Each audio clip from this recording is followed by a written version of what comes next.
Bonjour Grégory. Bonjour Bertrand. Où est-ce qu'on est précisément ici là ? Alors ici on est dans les locaux de Sensio Labs, le siège historique de Sensio Labs, juste à côté de Paris 17e, à Clichy. Sensio, vous l'avez cofondé il y a 18 ans maintenant, et il y a eu une séparation en deux il y a quelques années. Exactement, en 2012 on a séparé clairement la partie Extreme Sensio, qui est une agence 360 digitale. Qui est un peu l'historique. Exactement. Et la partie Sensio Labs, qui est historiquement en fait le créateur de Symfony. Alors, si vous êtes connu, c'est grâce notamment à Symfony, parce que là, vous venez de passer la barre des 500 millions de téléchargements. Pour tous ceux qui font du PHP, ça passe par Symfony souvent, quoi. Ouais, alors effectivement, c'est une histoire absolument incroyable, mais la plupart des gens connaissent en fait PHP, c'est la petite extension là quand on tape une URL. Et Sensio Labs a créé il y a une dizaine d'années le framework PHP, c'est-à-dire l'environnement pour coder en PHP le plus utilisé au monde aujourd'hui. C'est un projet open source qui réunit effectivement des millions d'utilisateurs et de développeurs à travers le monde. Vous êtes combien au global ? Parce qu'ici, à Clichy, c'est 150 personnes à peu près ? 150 personnes, il y a à peu près 75 personnes chez Sensio Labs, 75 personnes chez Extreme Sensio, même si c'est deux métiers différents, on partage les locaux.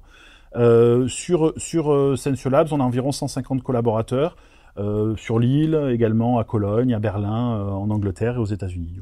On a près de 2000 mètres carrés. On a essayé en fait d'avoir de grands espaces pour organiser des salles de réunion un peu friendly, on va dire, des espaces de détente, des bars. Bon, il faut croire qu'il vous reste du temps malgré tout ça, Grégory, puisque vous êtes aussi investisseur. Donc vous avez investi dans Captain Train, bravo, parce que c'est pas une mauvaise idée, qui s'appelle différemment maintenant, The Family, 1001 Pharmacie et plein d'autres boîtes en fait. On a réalisé avec Fabien une vingtaine d'investissements au cours des 18 derniers mois. D'abord parce qu'on a rejoint l'aventure The Family, ils sont un petit peu barrés, mais on les adore. Et ensuite parce que historiquement, et Extreme Sensio et Sensio Labs sont très très proches de l'environnement des startups.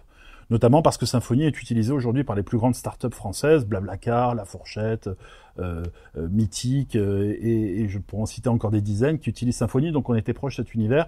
Il était normal qu'on essaye d'investir et d'accompagner cet environnement florissant. Et puis vous êtes parti depuis assez peu de temps dans une grande croisade pour une création d'une équipe de France du numérique. Ouais. C'est comme l'équipe de France de foot, mais pour le numérique, ça n'existe pas déjà avec le secrétariat d'État et la French Tech.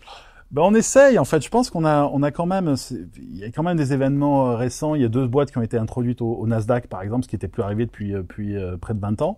On a là l'opportunité, à travers des boîtes comme Sensio Labs et à travers Symfony, de jouer un rôle majeur sur des technos qui sont importantes. Je parlais de PHP, plus de 80% des sites web dans le monde.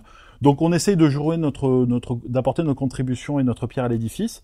Mais naturellement, il faut structurer un écosystème et il faut des leaders, il faut un environnement favorable pour faire des champions des champions du monde demain. Vous pensez vraiment que d'ici 5 ans, 10 ans, il peut y avoir des vrais champions français, européens, on va dire, qui soient capables de lutter contre les GAFA ? En tout cas, j'ai le sentiment que le terreau n'a jamais été aussi favorable. Grégory, moto ou scooter ? Moto, ça va plus vite. Et comme vous l'avez dit tout à l'heure, j'ai un agenda un tout petit peu chargé, donc j'ai pas trop de temps à perdre dans les embouteillages.